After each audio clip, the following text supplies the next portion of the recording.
اس کا مطلب آپ کے بچے گھر میں کوئی نقصان کر دیتے ہیں، چھوٹا موٹا نقصان کر دیتے ہیں، آپ کی مرضی ہے، آپ 2 تھپڑ لگا کے چھوڑ دیں، چلو بھی جاؤ، ذات الہی میں شامل کر لیں۔ آپ ان کو سزا نہ دیں، ویسے کہیں چلو چھوڑ دیں۔ تو یاد رکھیں جس چیز کے عوض آپ کو سزا مل جاتی ہے، اس گناہ کا، اس غلطی کا اطلاق آپ پر نہیں ہوتا۔ اگر آپ کا نقصان کیا ہے، یہ گلاس توڑ دیا ہے، تو اس کے بعد آپ کو ڈانٹ دے دی ہے، 4 تھپڑ لگا دیے ہیں، تو پھر اس غلطی کا، گلاس ٹوٹنے کا کوئی گناہ کا اطلاق آپ پر نہیں ہے۔ اگر آدم اور حوا نے گناہ کیا نافرمانی کا، تو ان کو سزا دے دی گئی تھی۔ پہلا کام یہ کیا، ان کو باغ عدن سے نکال دیا گیا۔ دوسرا کام آدم سے کہا کہ تو خون پسینے کی کمائی سے کھائے گا۔ تو آج تک محنت نہیں کر رہے ہم لوگ، محنت سے کھا رہے ہیں۔ چاند لوگ ہوں گے جو چوری کر کے کھاتے ہوں گے، اگر چوری بھی اتنا آسان ہے، وہ بھی محنت سے کی جاتی ہے۔ اور اسی طرح ہوا سے بھی خدا نے کہا، اس کا مطلب ہے سزا ان کو مل گئی۔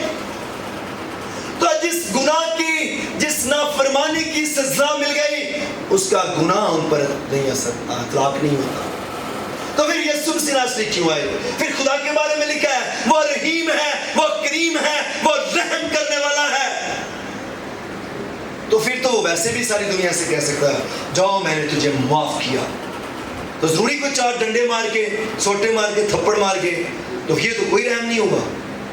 اس کا مطلب ہے وہ رحیم ہے، وہ رحم کر سکتا تھا۔ تو یہ اگر ایسے ہی رحم کر سکتا تھا، تو پھر یسوع مسیح ناصری کے آنے کا کیا پرپس تھا؟ کلام فرماتا ہے دراصل اس نے یسوع مسیح کے وسیلہ سے ہمیں ذات الہی میں شریک کر لیا ہے۔ ہاللویہ! ہم اس ذات الہی سے نکل گئے تھے اور واپس اس ذات الہی میں شریک کیے گئے ہیں۔ اور اسی لیے رومیو کا مصنف اس بات کو بیان کرتا ہے، پاس جس طرح مسیح نے خدا کے جلال کے لیے تم کو اپنے ساتھ شامل کر لیا ہے، اسی طرح تم بھی ایک دوسرے کو شامل کر لو، تاکہ وہ بھی آسمان کی بادشاہی کا وارث ہو جائے۔ اسی لیے اس نے جاتے ہوئے ایک بات کہی اور اسی پہ زور دیا، جس کو ہم حکم عظیم بھی کہتے ہیں، جس کو ارشاد اعظم بھی کہتے ہیں، جس کو گریٹ کمیشن بھی کہتے ہیں۔ اس نے کہا جاؤ خلق کے سامنے انجیل کی منادی کرو۔ اور آگے کیا لکھا ہے؟ خلق کے سامنے انجیل کی منادی کرو، اور جو ایمان لائے